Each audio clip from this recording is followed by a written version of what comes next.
Thanks for listening to the Lakers Fast Break podcast, part of the Hoopheads Podcast Network.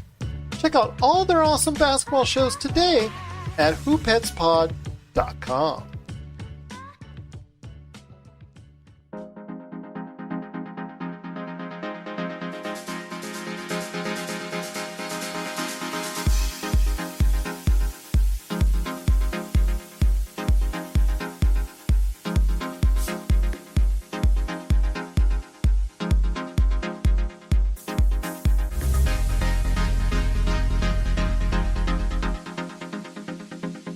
All right, and we're back for another episode of the Lakers Fast Break podcast.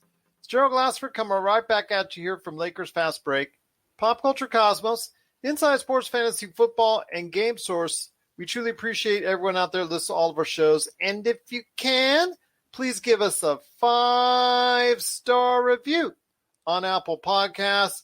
Plus, if you can like, share, subscribe, follow, or do anything that you can to support us right here at the Lakers Fast Break, Pop Culture Cosmos, Inside Sports Fantasy Football, Game Source, of course, the great folks at LakerHolics.com, and everyone that you can go ahead and catch on today with all the great amount of basketball shows that they have at hoopheadspod.com. It is sincerely appreciated. Well, we've got everybody already filing into the chat room. Welcome so much, and thank you so much, Felix, V, and Albert. Thank you so much for liking what we do. We truly appreciate it. It is our NBA playoff preview because the play-ins are finished. And the first thought I have when it comes to the play-ins is don't ask Adam Silver to discontinue the play-ins. After what we've seen over the course of the past few days with not only what happened in LA with the Lakers squeaking out a victory, but also as well a close game with Memphis and San Antonio, and finally ending up with Memphis pulling out on the road a major upset in overtime over Golden State, so they move on. There is no way Adam Silver is going to give this up for extra viewing, extra advertising, and extra cash. So great to have everyone here. The plans are here to stay. But also just wanted to make sure everybody knows that we are doing our NBA playoff preview, so we're going to break down each and every bracket, both the East and Western Conference. We're going to hit the Lakers, of course, but we're going to save that for a little bit later on. But we're going to touch on first the Eastern Conference. And here today are two great guests indeed, part of the LakerHolics.com experience. Here they are right now. I'm going to go ahead and start off with a good man indeed from Detroit, Michigan. He is wearing his Spartan green right there on top. Unfortunately, it did not help Mr. Draymond Green with that last floater in regulation. It is LRob. And LRob, great to have you here. Any comments on Golden State going fishing? Well, two things, Gerald. First, you have to say Michigan State, not the Michigan. Michigan State. Michigan Right. State. Michigan State Remember Spartans. now, Draymond lost, but Memphis has two Spartans. So they have Tillman and they have Jaren Jackson. So two Spartans is better than one. That's true, although both of them combined may not be as loud as Draymond Green is on calls. Just want to make sure to let you know that. But Xavier Tillman, all props to him. Second-round draft choice. I think it was 35 or 38 as far as the pick is concerned in the second round. Really a great performance coming off the bench for Memphis. And, of course, they had Jaren Jackson Jr., who got into foul trouble and really wasn't much of a factor in the second half. But a great game by John Morant. I mean, he showcased to the entire country and to NBA fans out there just how good he is with his performance today. Followed up some great performances there with Grayson Allen hitting a couple threes. And you know what? Memphis deserves to be in the mix. And they face off against Utah. But we will talk about that series here in a bit. But LRob, I want to first focus in on the Eastern Conference because we're going to get to the Lakers here in a bit on the back end of the show. But you know what? It's going to be something that we're going to talk about right now when it concerns the Eastern Conference. Your thoughts first off. We're going to go ahead and start off with the 1-8 matchup with Washington, who came out just a big victory yesterday against Indiana. There was no doubt about it. And they're coming in with a little bit of momentum. Obviously, they played very well at the end of the season with Westbrook and Beal. Beal's hamstring is kind of questionable right now. So heading into it, it's Philadelphia and Washington. Your thoughts on this series? If Philadelphia is serious about being a contender, you make quick work of Washington. Washington played them tough all season. I think that they played twice, like within the first month of the season, when Washington was really struggling, and they still only beat them. They still was single-digit close games. So Washington has confidence, and they believe they can play the Sixers tough. But that was with a healthy Beal, and they got some good defenders over there. I just can't see Washington maybe winning one. But if Philly needs to just step on their throat and go ahead and try to sweep them. The Sixers have, they've been a great home team for a couple of years now, but they've struggled on the road. So that's the big challenge for me will be in Game 3. If they can go down to Washington, handle their business like a true championship contender and go up 3-0 and then just go ahead and snuff them out. Let's get this team out of there. Let's get on to the real series. Don't waste any time with them. So I'm going to predict the sweep. As great as Westbrook is and as amped up as he'll be, I'm still going to go. I just can't trust those other guys to come up big in a pressure game. I trust Danny Green. I trust Tobias Harris. I trust those guys more. So, thanks so much, Felix, for joining us. V. Garcia, as always, we truly appreciate it. We'll see you Sunday night, Felix. Thank you so much. V's here as well. So many people watching right now already. Thank you so much for doing so. Want to give a big thank you also as well to Albert Toquero. He's here as well. And everybody else watching and listening. This is the Lakers Fast Break. We are previewing the NBA playoffs for both Saturday and Sunday that start. Remember, if you're watching the Lakers, it is starting at 12:30. Just want to give everybody a heads up, 12:30 Pacific time. That is going to be on national television, of course. But LRob, he has Philadelphia, the Sixers, in a sweep.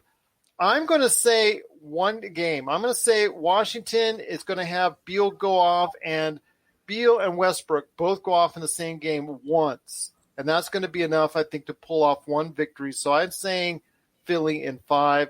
And here today to talk about this whole playoff scenario is a good man indeed as well. He is the mastermind behind Lakerholics.com. It is LakerTom. And LakerTom, great to have you here as always. I wanted to go ahead and get your thoughts first off on Philly versus Washington. Glad to be here, Gerald. I think it's going to be a closer series than that. I actually have 5 of the 8 series going 6 or 7 games. Really? Which is a reflection, I think, of what's going to be one of the best first-round playoffs that we've ever seen. I think that Beal and Westbrook are going to go off twice, and it's going to be a 6-game series. I don't think that they can take down Philly. Philly's going to have to prove that they really are a championship-caliber team, and they haven't done it yet, and it's very easy to overlook a team with Russell Westbrook and Bradley Beal. Beal is a lot will depend on how Beal is. If he's really injured and can't play up to his par. But I think Westbrook is playing some of the best basketball in his career. This is from a guy who earlier in the year was an untradeable, max contract. And basically everybody thought he was finished. And he's come back and shown, really well. And I think that he's going to have a couple of unbelievable games. That's a lot of offense you've got from a couple of guards. And it's going to put pressure on Philadelphia, and Philadelphia they're going to have to prove that they're as good as Lee thinks they are. Well, they've got a lot of defensive stalwarts on that team who can match up very well with both Beal and Westbrook. So I think they're going to give them quite a difficult time. And I'm with LRob. Unless the fact, like I said, I think they're going to get one game. I think Beal's going to go off for at least one time. And I think there's going to be another magical triple-double from Westbrook in one of these games. So I'm assuming I'm going to take one game that the Wizards will go ahead and pull out the victory on. So I think they're going to go 4-1. So LakerTom, you've got what? The 6. Philadelphia 6? Philly in 6. Philly in 6. I've got them in 5. LRob's got them in 4. V. Garcia has got them in 5. He said, I'm with you, Pootie. So there you go, Philly in 5.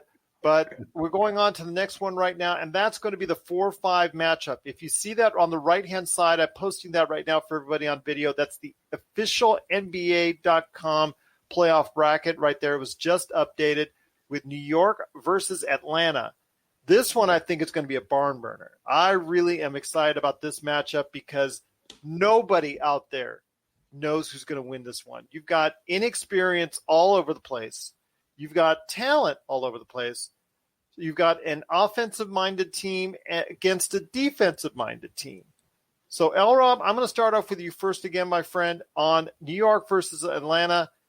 Let me know your thoughts on this series. I know the Knicks fans are they're just in a euphoric state of mind right now because the Knicks are back after so many years out of the playoffs. They're going to fill up, almost all of Madison Square Garden. They're really just excited about playoff basketball once again in Knickland. So what do we have? We have the battle of two of the best coaches, two guys who were in the final contention for Coach of the Year, or at least they should have been if McMillan wasn't. Nate should have been. Yeah. He took over a team in disarray and righted the ship. If you're in Indiana, how do you feel right now? I know, boy. Yeah, terrible. We called that, though, when it happened. Everybody knew that was a bad decision to let McMillan go. This is a really tough one because you just look at the talent Atlanta has, and Atlanta has more talent. So you would think Atlanta should win. Knicks got the home court advantage. I don't know what the fan situation is down there, but I'm sure, if the league or the city or state is saying 5,000 in, then they'll probably have 8,000. If they're saying 10, they're going to fudge the number, whatever they can do to get more fans. I don't know if they were talking about 15,000. I don't know if they meant that was 15,000 for both games each or both games combined. So that would make it at the minimum 7,500 fans in that building. So let's just say right now close to that. Just a sidebar. That's just one of the craziest things, that one team could be near capacity and other teams at 25% capacity. Talking about unfair advantages. Yeah. But I am going to say, Julius, is something about the magic that the Knicks has this year. They're really connected. And they should not win this series just looking at a paper, and you look at the talent, you go match up position by position. Atlanta has more talent. But I just think the Knicks are connected together, and they'll fill out a way to pull out some old Knick magic. So I'm taking the Knicks in 7. It's going to be real tough series. I believe the last time they played in the regular season, they were jockeying for position. I think Atlanta had a pretty comfortable lead in the third quarter, or a decent lead in the third quarter when Trae Young got injured. He went out and he didn't come back that game, and the Knicks came back to win it. So I remember just looking at that game and saying, okay, Atlanta is a better team than them. And, conventional wisdom, I should be picking Atlanta, but I'm just going to go with my gut and say the Knicks will find a way to hang in there and then snatch it in 7. Tom, what are your thoughts on this highly competitive matchup? Here in Vegas, I can tell you the action line keeps moving all over the place because one time, we're obviously going to get a lot of New York voters and New York bettors betting on the money line for the Knicks. But then you got a lot of smarts out there that are betting on Atlanta once they see the odds go in their favor. So right now it's kind of a toss-up.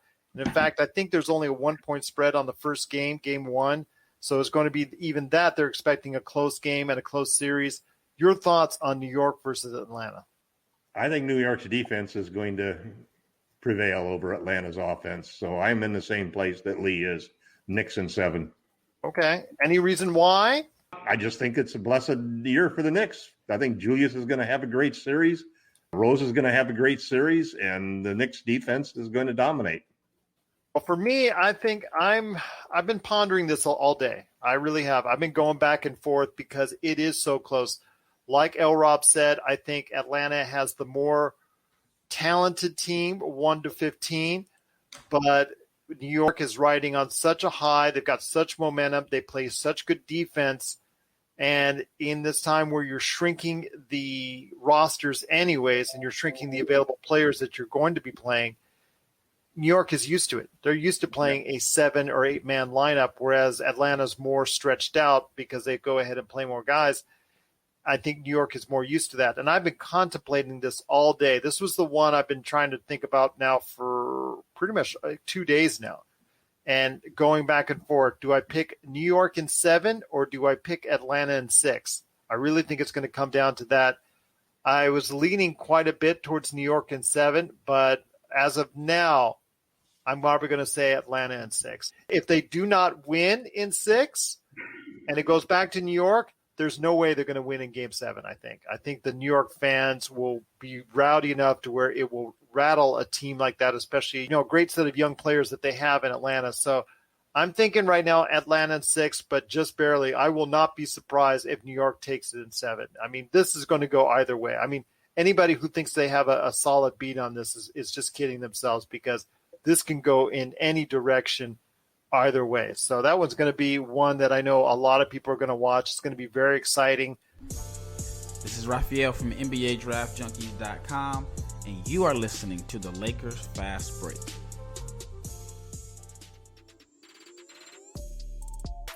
Hey, hoopheads, we all hate ankle sprains, and they happen way too often. Ankle injuries are the #1 sports-related injury. Arise is trying to change that. With the iFast, your athletes get preventative protection and full mobility. Athletes no longer need to wear bulky braces that limit performance and give mediocre protection. Anyone playing sports should be using these products. Keep your athletes in the game. Don't wait for them to get hurt to take action. Visit www.arise.com, spelled A-R-Y-S-E, and use the code HOOPHEADS to get 20% off the future of performance. That's ARYSE.com with promo code HOOPHEADS to get 20% off.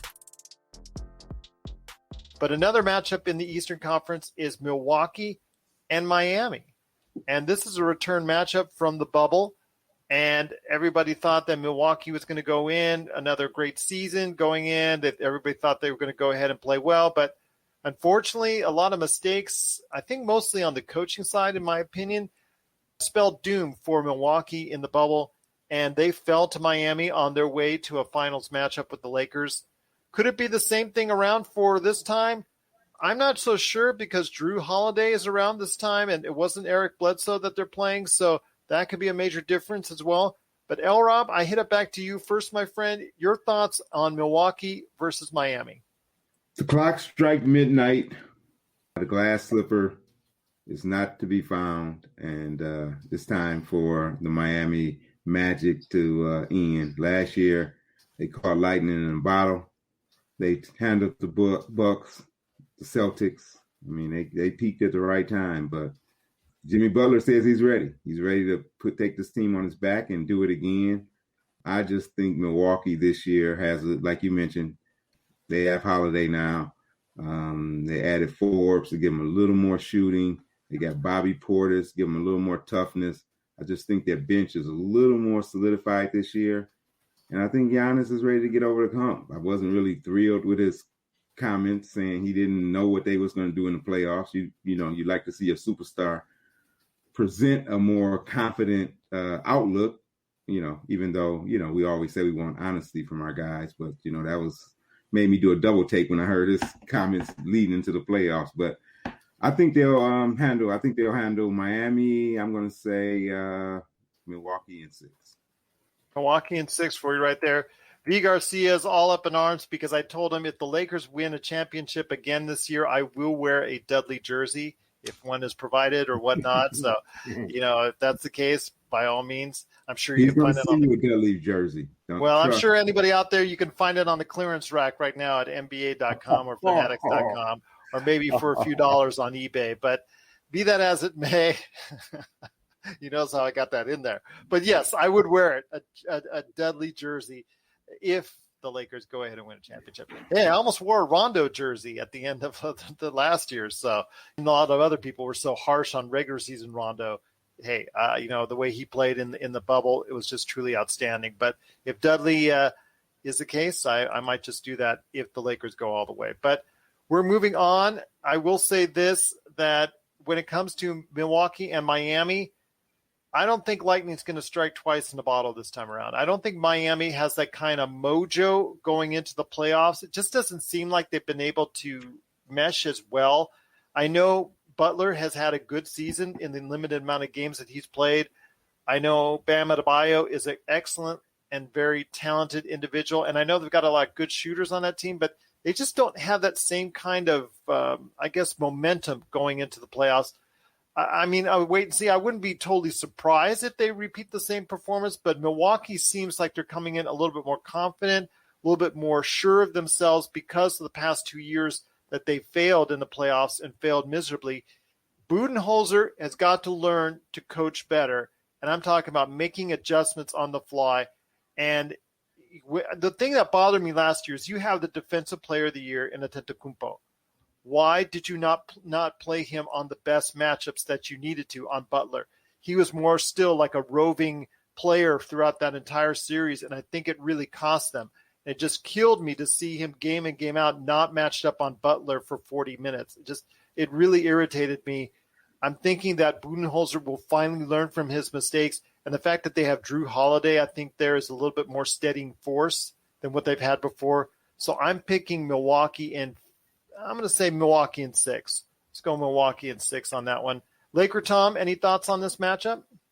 No, I think I'm in the same feeling. I always felt that Miami was not to take anything away from the Lakers championship, but Miami was not the best team out of the East last year. And they won't make it this year because they were on a Cinderella trip last year. I think Drew Holiday makes a big difference for the Bucks. I also think that, Giannis and Buten are going to have a better understanding of how they have to play and how they have to adjust their games in the playoffs. I also think, too, that having Drew Holiday's defense on perimeter players is going to be a big measure. But the Bucks are a better team, and they're going to show it this year. So I've got Milwaukee in 6 also. Isn't it funny how we're all saying that? And the previous 2 years, they had a much better record than they do now. Yet we're thinking that they're a better team going into the playoffs. It's just kind of funny how this is working out with them. It just seems like they're finally learning from their mistakes. I also think that a big factor in my mind with the future of Milwaukee as a franchise is Giannis's decision to stay. Because I think that there was an uneasiness in that locker room last year because of wondering what was going to happen if they didn't win it, if they didn't get into the finals. Yeah. And this is another one of those years, just like last year, that's an unprecedented situation, because of COVID. And so, I think it was an upset last year. And you can't count on an upset 2 years in a row when you've got the talent that the Milwaukee Bucks have. And they have improved their team over last year. And Giannis, despite not getting all of the press clippings that he did the last 2 years, has really come out and played extremely well this year. So, he's still a force, and I expect that he wants to prove that he made the right decision by staying in Milwaukee. I think they're going to be highly motivated to get revenge on Miami, and I think that they're going to dominate the series. But it will go 6 just because of Miami's shooting. If Milwaukee lose this series, they need to immediately after game walk down over to Budenholzer and just relieve him. They have if you can't get it done and you get bounced again in the first round, there's nothing else to talk about. Don't ride the team bus back. Just go ahead and make the exit. I know they've given him a good enough team to go far, further than the first round.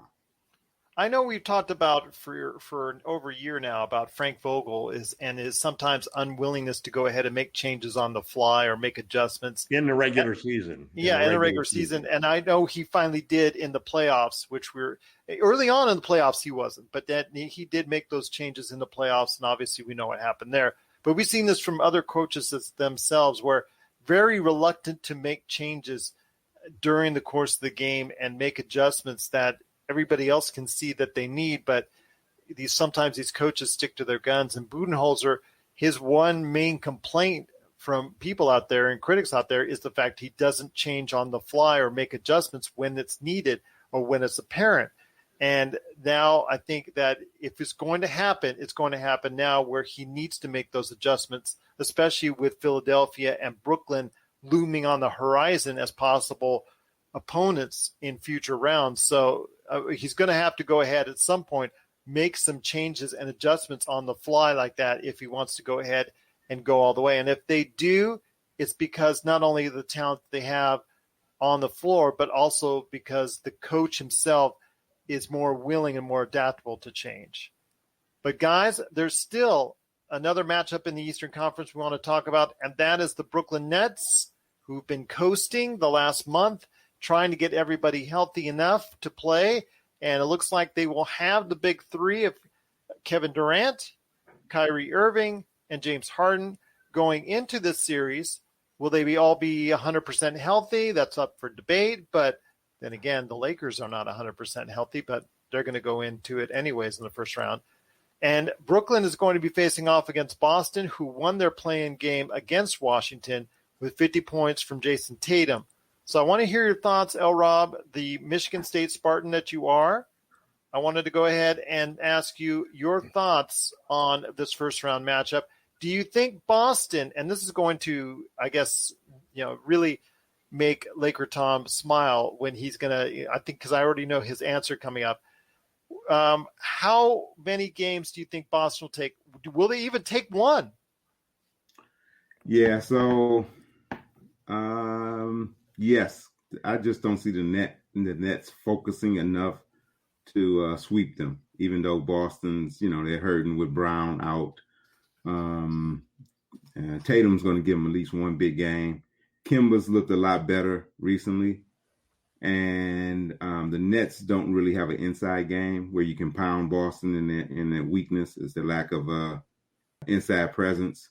So, yeah, I can see Boston getting one game, but only one. I don't see them winning more than one game.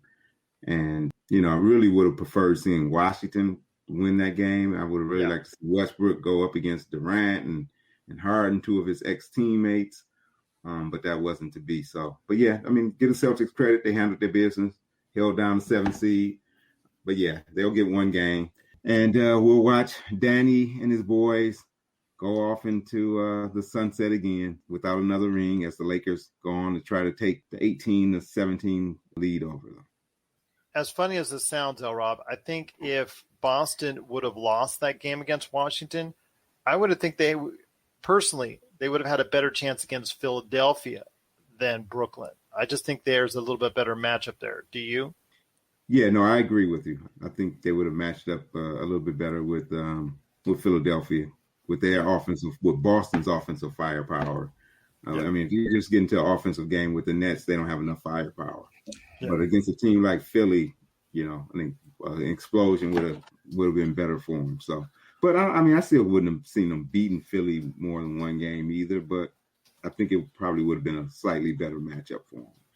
Tell you what, LakerTom, I know this does your heart very good to see that Boston is in this state of disrepair, and with the injury to Jaylen Brown, I know you're going to be shedding a tear for the Celtics because they're going to be an early exit this year.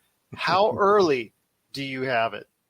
I think we're going to see two great games from Tatum, so I still have him winning at least two games out of there because I still have big questions about the Nets. I mean, is everybody going to play? And they've only played together under 10 games. How are they going to then adjust in the playoffs? I think there's going to be some learning curves there, and their defense is terrible. So, who on their team is going to stop the Celtics from scoring? Who's going to stop Tatum? Is it you're going to put Kevin Durant on him? It's not going to be Kyrie. It's not it's not going to be Harden. So I still have the Nets in 6. Very interesting that you got it lasting that long. I personally don't. I think Tatum will have a big game or two, but I still think that 1 against 3. I'm not convinced Kemba is going to be consistent enough. Plus, I'm not sure exactly where they're going to find or manufacture all the rest of those points to keep up with Brooklyn. And Brooklyn, yes, their defense is deservedly much maligned, but I think they're going to hold it together enough to go ahead and get a sweep, no matter how much Tatum scores. If they're lucky, Tatum will get them one game. and I don't think that's going to get them anymore. But I'm thinking a sweep right now for Brooklyn, and I'll sweep them out. Not because I am a Lakers fan and I cannot stand the Celtics. As we've talked before on the show, we appreciate Tatum and Brown as being two of the bright young stars in this league, and wish we had them on our team for the Lakers. That would be tremendous to have them running alongside LeBron and AD. That would have been awesome if Tatum would have been picked number 2 and Jaylen Brown would have been picked in that draft by the Lakers. But unfortunately, it wasn't meant to be. They're in Boston, and unfortunately, they're going to be sent home. Jaylen Brown is already on the shelf, and Jason Tatum will be soon following him after a very quick series victory for Brooklyn. We're signaling the ref for a quick timeout, but we'll be back with more of the Lakers Fast Break podcast. Check out what's been going on with the Pop Culture Cosmos Show and the PCC Multiverse. I see the potential for basically like another Netflix kind of paradigm shift where here comes this other major player. They have a ton of resources. Apple could change the way that entertainment is consumed. They say it's the only time this year that you'll have stars from each brand battling each other, and we know it's not going to be the case, but they like to say that, and more power to them, I guess. Well, it's a big first step, bringing all those superheroes together. There were definitely some parts of the movie that I really enjoyed, and then there were some parts that I thought just kind of fell short of expectation. Part of it has to be something to do with how it's being promoted, and this is a thing where audiences do not agree with critics. That's the Pop Culture Cosmos Show. And the PCC Multiverse, every week on Apple Podcasts. And over a dozen of your favorite streaming and podcasting options. All right, once again, it's the Lakers Fast Break. Once again, thank you so much for joining us. I want to give a special thank you to everyone who's liked our show so far on Facebook. Rodello, Belong, Felix, V, Albert, you guys are all great out there. Thank you so much for joining us. Once again, it is the Lakers Fast Break. Again, check out everything that we do at hoopheadspod.com and lakerholics.com. We're going to head now to the Western Conference, and it starts off with the freshly victorious Memphis Grizzlies, who reigned supreme in that overtime and showed me a lot. They showed me a lot of swagger after I thought that there was a major collapse in the fourth quarter there. They almost let that slip away and should have. Well, you can go either which way. I mean, the Poole deal where he kicked out on that three-pointer, that should have been called, but it didn't get called. But also, Draymond Green should have made that simple 2-foot shot at the end of regulation. And I don't know what he was thinking, pass or whatnot. It doesn't matter. It just was all for naught, and Golden State is going home and going to have to reevaluate things going forward. And Memphis is in the 8th slot, and Utah is going to be their matchup. First off, LRob, Memphis is a young group. You know, it's the old, they don't know any better. They're going to go out and give it their best shot. John Morant is a terrific athlete. John Morant is a terrific player. He is a sensation. I think more people will come to understand, just how good he really is. I want to hear your thoughts on this series. Utah is a powerhouse with their defense and Rudy Gobert on the back line. I want to see how, in your opinion, Utah matches up with Memphis. Whew, boy. I'm sure Utah was preparing for the Warriors, and so you got to throw that game plan out the window and get ready for Memphis. I think they're probably glad, having to chase Curry for 4 or 5, 6 games. Yeah. I mean, but Memphis is a tough-minded team, so, I don't know. I don't know.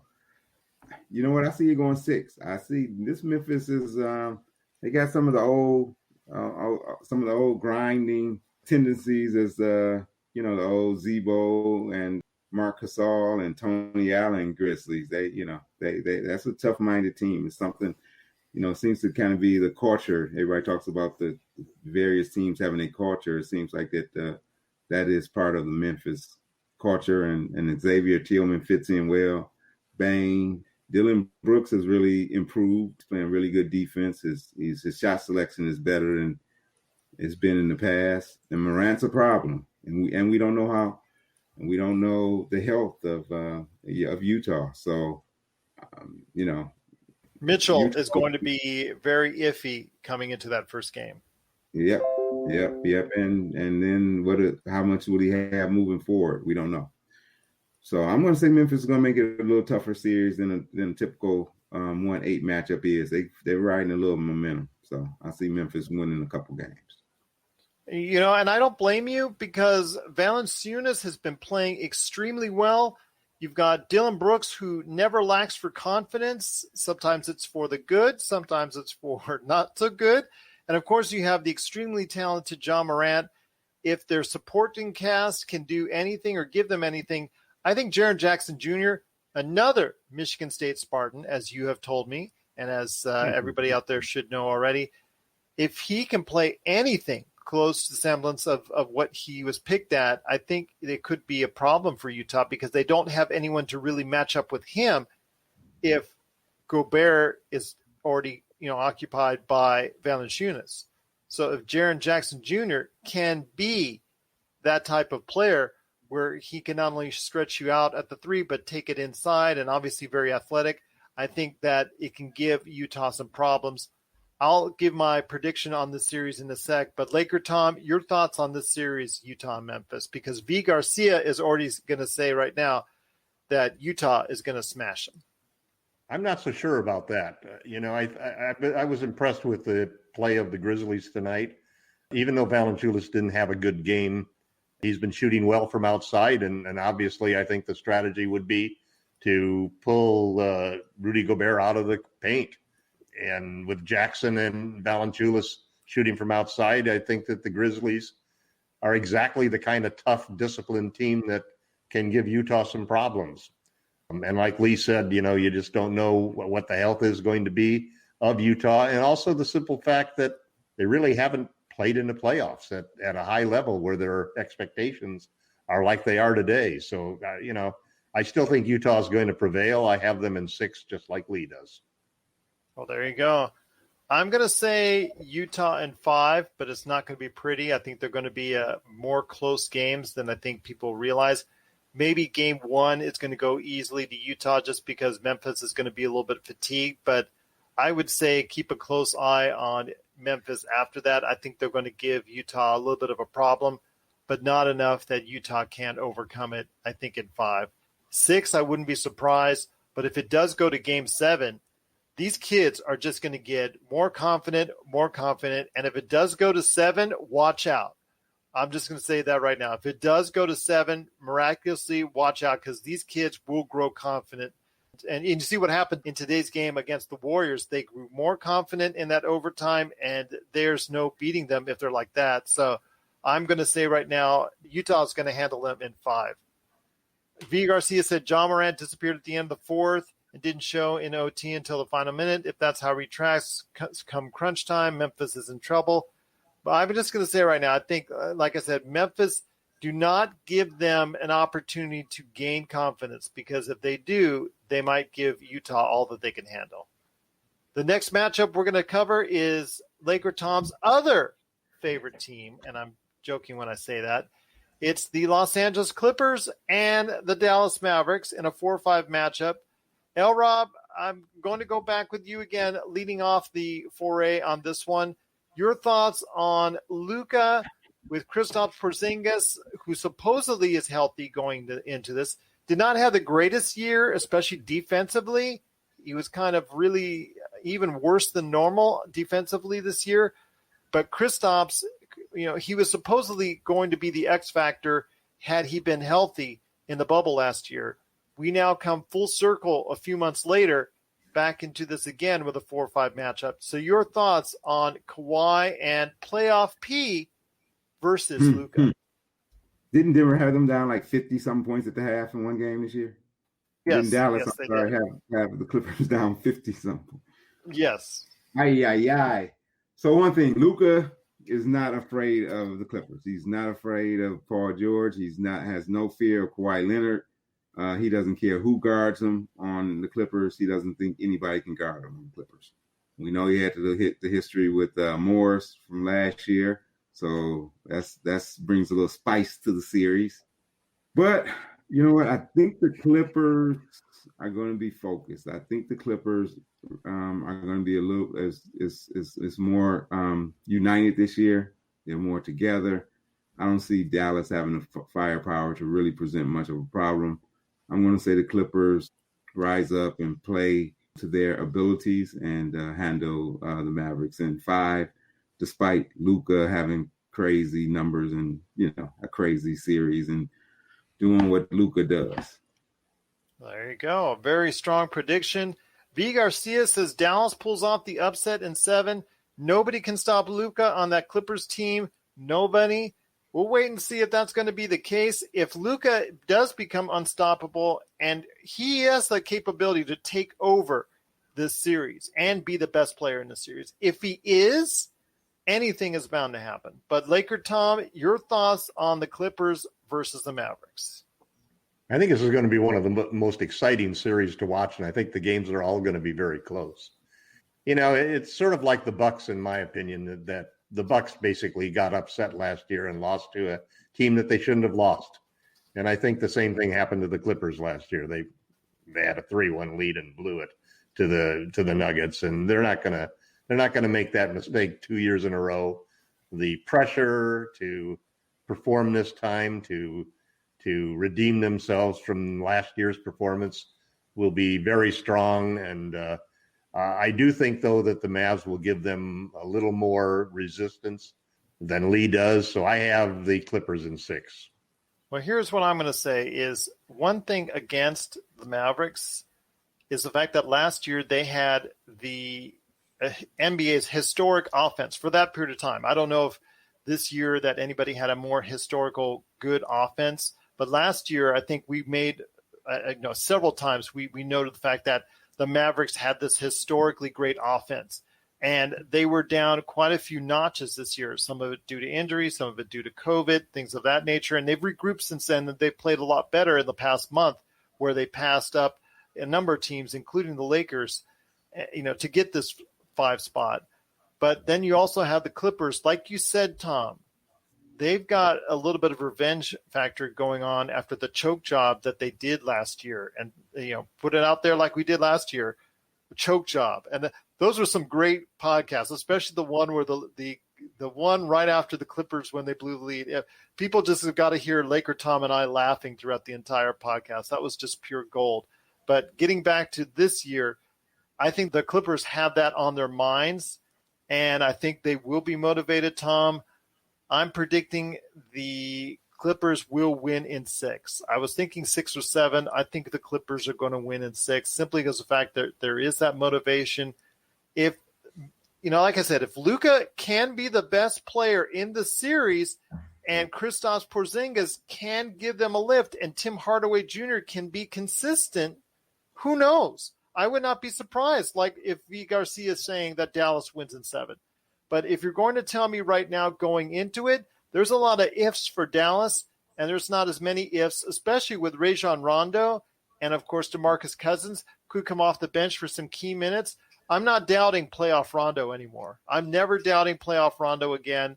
And now that he's on the Clippers, he is going to be a steadying force, and he's going to be the type of player that if he's not out there playing during a key time when they're doing an El Foldo act like they did last year against Denver, he's going to be talking in that huddle, telling them to keep their composure back. He's going to be that guiding force. I think he's going to be a key in this playoffs for the Clippers, and I'm going to go ahead and say, Clippers in 6 on this one. Another Did you factor. Say you would not be surprised? Go ahead. If Dallas upset the Clippers? I wouldn't be surprised. It's not going to be, like I said, Clippers in 6, but I wouldn't be surprised if, like V's saying, Dallas pulls off the upset at LA in 7. I wouldn't be hugely surprised that because that means that Luka is playing to the level that Luka needs to play. If that's simple. And then we all know the kind of talent that Luka has. Oh yeah. Yeah, he's the best player in the series. I think he'll be the best player in the series. But the Clippers got 2, 3, 4, 5. They got the next 4 best players probably. Yeah. Or Porzingis, of course, but he's such an up and down, iffy type of player. As good as his skill is, he's not really that dependable. This is a series that Kawhi Leonard needs to win. Otherwise, his only option is to join the Lakers to be able to stay in Los Angeles. Oh, that's too funny. Well, let's see if LeBron would take him if that's the case. But V. Garcia is saying playoff Turn Rondo. down. But Playoff Rondo only shows up when the team is worth playing with. And 4, if the Clippers mentality isn't as strong as people think, playoff Rondo is a no-go. Well, that's why Rondo's there. Rondo's there not only, I know we talked about this with Dudley, and I know we talked about this with Haslam, about those guys that are going to try and say the right things at the right time in the huddle or in the locker room. I mean, Rondo can still do it out on the court when he's motivated, but he can also be that individual that can go ahead and be that coach. I think he's going to be an excellent coach if he ever decides to go that route in the huddle. I know we talked about this last year, LakerTom. So I think that Rondo will be a key again in this year's playoffs. So we'll see what happens there. But another great matchup is the 3 seed is being the underdog, in this case, over the 6 seed. It's Portland and Denver, with Portland getting a lot of action here in Vegas. And they're actually, I think, in some, depending on where you go, they're actually the favorite in this series over the 3rd-ranked Denver Nuggets, who have played very well despite losing Jamal Murray to that tremendous knee injury. And again, our thoughts are with him, and hopefully he comes back strong. But LRob, this is going to be a great matchup against the proposed MVP in Nikola Jokic versus obviously Damian Lillard, CJ McCollum, and all the firepower that they have there in Portland. They've been really below par defensively. I think if this is going to be the case and they're going to get anywhere, their defense has to go ahead and play at least average in order for them to get by. Yeah, now this is the series that I think will be the best series of the first round. I love this matchup. You got the firepower with Jokic and Dame. Yeah, I really like this series. I think back to a couple years ago, I believe it was the last game of the series, and Portland played Denver for a chance to get into the playoffs, I believe. And I believe Portland beat them. I could be wrong. But I still think Portland's got a kind of like a mental edge over Denver when they play the Nuggets. And I think that's partially why Denver just kind of conceded that game the other day. And they didn't want to show their hand, like, we're not going to play all our guys, and then we lose, and then we have to face them again properly in the playoffs. So, tough series. I'm going to go with the Blazers. I'm going to go with the lower seed Blazers to win this in 7. Great series. Carmelo exacts some revenge on the Nuggets after having a great career, and his numbers, I'm sure his jersey will eventually be retired by Denver, but I see the Blazers pulling this out. They're playing good. They went to the playoffs on an uptick. They got all the momentum. Dame and McCollum is tough. They added Powell. He's a good player. They seem to have they're healthier than they've been in a little while. So they need to handle their business and take care of this series. They always say, hey, when they lose, that they lost to a better team. Well, now they can't have that excuse. Denver's playing without, a few good players. They're playing without Murray. And I like the Blazers. I think the Blazers will win in a very exciting and thrilling series in 7. LakerTom, what are your thoughts? Because I agree with LRob that on the Western Conference side, this could be the best and closest matchup that there is. This could go either way, just like that Atlanta-New York Knicks series. Yeah. I really think it could go either way. Your thoughts on Denver and Portland? Well, it's the other series, just like New York and Atlanta, that I've got going 7 games. I'm not going to bet against Joker in this particular series, and I also think that Michael Porter is going to have a tremendous series. After Murray's injury, Porter really took off and has averaged around 29 points versus 18 before the injury. So I think we're going to see – I think it's going to be Denver in 7, but it's going to be a very close, tightly knit series. And those are the Knicks series and this series are 2 series not involving the Lakers that you're probably going to see me watch every single game. When I was younger, when I'd watch every single game, but I don't do that today. And so, this is going to be one of the series that everybody's going to be featured on, and it's going to have some great play. You've got great players there. And, I think the type of action that we've seen in the play-in tournament so far has been really remarkable. Yeah. And I think we're going to see the same type of action in this first round of playoffs. There's a lot of great matchups. We'll be back with more of the Lakers Fast Break podcast. Hey, Lakers fans. Looking for the best place to go for up-to-date news, information, original videos, articles, podcasts, opinion pieces, and discussions about the world champion Los Angeles Lakers? Well, look no further than LakerHolics.com. With a legion of followers always there talking about everything Lakers and the NBA, there's no better place to go to share your fandom as the team heads toward another championship run. So stop by and be part of the conversation today at LakerHolics.com. I'll tell you what, there is a lot of great matchups. Again, this is the kind of shot the NBA needed. Adam Silver and the NBA really needed this. The play-in tournament, which I was kind of sketchy on myself. Lakers and Knicks in the playoffs. I mean, the big markets. Lakers. But to get in the playoffs, the high ratings, even though Golden State and Curry is not there, Curry has provided 2 big money games this week, so his job is well done. I think that's almost as good as him going in. Let's say he'd won tonight and they've been swept by Utah. If that's the case, then you're really not going to get a whole bunch out of there. But, you know, you got almost the best you could outside of, like I said, Golden State winning. But getting back to this series, Denver, Portland, this is a close one. And it could go either which way, and I wouldn't be surprised either which way. I think, though, that there is just enough on the Denver side of things that they're going to make it really competitive. But then again, you got Damian Lillard and CJ McCollum, who, like V said, are talking a lot of smack out there, especially that they're trying to already and focus in on possibly meeting the Lakers in the second round matchup. So Vincent says out there, playoff start, good luck Lakers. Absolutely good luck to the Lakers. I'm going back and forth on this one as well, but I will say this. By the time it gets to Game 7, that home court advantage of Mile High, it's not going to be there like it is in Game 1 and Game 2 for Denver, because it's, once you play a couple games there, you start getting acclimated to that high altitude.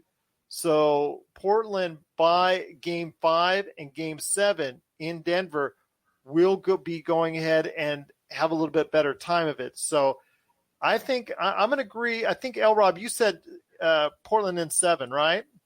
Yes.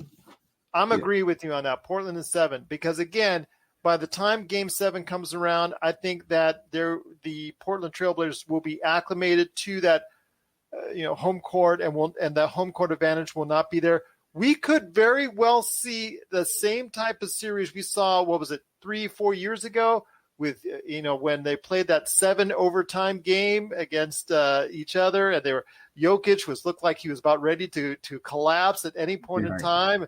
That was just a tremendous game, and it could come down to a game like that. So don't be surprised, but I think Portland's going to squeak it out on the road in Denver in 7. I think it's going to be a very close game, and it's going to be a toss-up either which way. But V. Garcia agrees with us that Game 7 is going to be big for Denver. It's going to be a great series, but it all comes down to this, everyone. Everybody has been wanting to hear our picks on this. Although if you heard it the other day, LakerTom was already shouting it already to everyone. Mm-hmm. And that is Phoenix versus the Lakers, number 2 and number 7. Again, the starting time for everybody out there, if you didn't hear me earlier in the program, is 12:30 Pacific time on Sunday. It is a nationally televised game, so don't fear on that. If you want to go ahead and make sure, we will be on the air live after the game ends, so just go ahead and check us out there, Lakers Fast Break. But LRob, we've been starting with you this entire program, so I'm going to go back to you one more time on your thoughts on Phoenix versus Lakers. I think this will also be a close series, but again, I will go ahead and give it to you on your thoughts on this Phoenix versus LA Lakers matchup.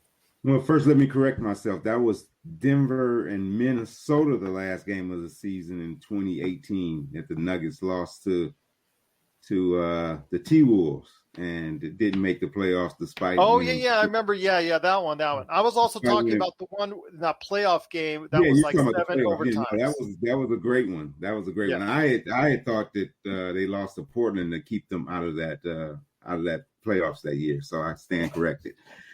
Boy, Phoenix. Well, this is what we've been waiting on, right? This is the Lakers kind of slog through the season, sleepwalking and getting up for certain games and other games. Now this is it. You get a chance to defend your title. LeBron is trying to cement his legacy. So I am sure he will have his team ready. I didn't get a chance to read the comments. I kind of heard some chatter. I guess he had said a few things to kind of give Phoenix some bulletin board material. I've been kind of on the go last couple of days and haven't had a chance to keep up as much as I normally would. But simply put, Phoenix is just in over his head. Lakers have more proven talent. They have the best player, they got the two best players in the series. They don't have anyone that can really match up with Anthony Davis. I want to say the Lakers in 5, but out of respect for Chris Paul and the great season that he's orchestrated for the Suns, I'm going to give the Suns a second game and say the Lakers in 6. Lakers in 6, indeed. LakerTom, I know you also had some thoughts on this already, but just to refresh everyone out there, your thoughts on this upcoming series. I think it's going to be a good one. I think there's also a lot of things that not just Booker, because I know he's going to be a primary concern, and then not letting Chris Paul just going anywhere he wants in that free throw area to go ahead and just give you the barrage of mid-range jumpers that he likes to go ahead and navigate through. And also DeAndre Ayton, not letting him become a superstar in the process. And, of course, not letting the outside shooters shoot with any consistency. A lot of things to worry about there, but can the Lakers pull it off? I'm going to actually say in disrespect of Chris Paul that he's going to have his traditional postseason meltdown. You said that last time, too. Disappear, I think the Lakers are going to win it in 5. The only reason they're going to lose one game is probably because they're still trying to find their legs. LeBron's still trying to find his legs. Anthony's still trying to find his legs. The simple truth is that the Suns don't have anybody to defend LeBron or to defend AD. I also think, too, that the Suns' weaknesses are pretty much a young player in Ayton, who has disappeared in a lot of the games recently, and nobody really backing up Ayton at the 5. So I see this as a game where we'll probably see a lot of AD at the 5 to close out games, but I think we're probably going to see a little bit of everybody in the first half of the games. I mean, it's a warm-up series for the Lakers. It's actually a benefit that the Lakers have a team that they match up really well against. To have the first series be in that thing, because they really need some time. I mean, when you look at it, like LeBron said, I hope he says he's only had 4 games with the lineup that we're going to be going into it, and we've only had 10% of the time with Anthony Davis playing the 5 this year. Now he played 50% of the time in the 5. In the game against in the play-in game against the Warriors, so I expect to see him play 50% of the time at the 5 in this series, and I expect him to do that through the rest of the playoffs.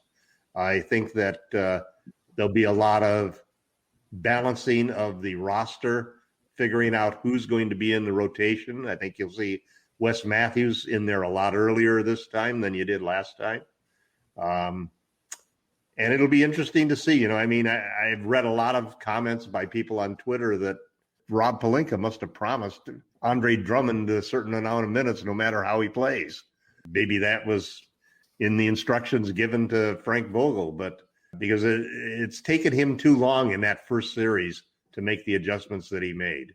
And we were lucky that not playing Matthews earlier and not putting AD at the 5 earlier did not cost us the game, and it almost did. So I think that it's going to be an important series for us to get our legs underneath us, to get our rotations set, and for Frank Vogel to start to be decisive about who's going to play and who's going to close games. Well, I agree with that. It's going to be very interesting to see how the lineups shake out, the rotations. Like you said, I do think Matthews, with his experience, is going to play somewhat of a key role. Obviously, off the bench, you've got Kuz and Caruso, who are now seasoned veterans. There's no excuses for them. They now have a championship pedigree behind them. THT, if he can give you anything, we don't want to go ahead and ask for too much, but if he can give you anything off the bench, that's greatly appreciated. But it all comes down to, like you said, the health of LeBron and AD and how much AD can play at the 5, because we all know, in fact, everybody knows, it's not just something that we're pulling out. This is something that's now definitively been proven, as of course with the banner that's now sitting up at the Staples Center, that AD plays best at the 5, and I sure hope that will happen quite a bit.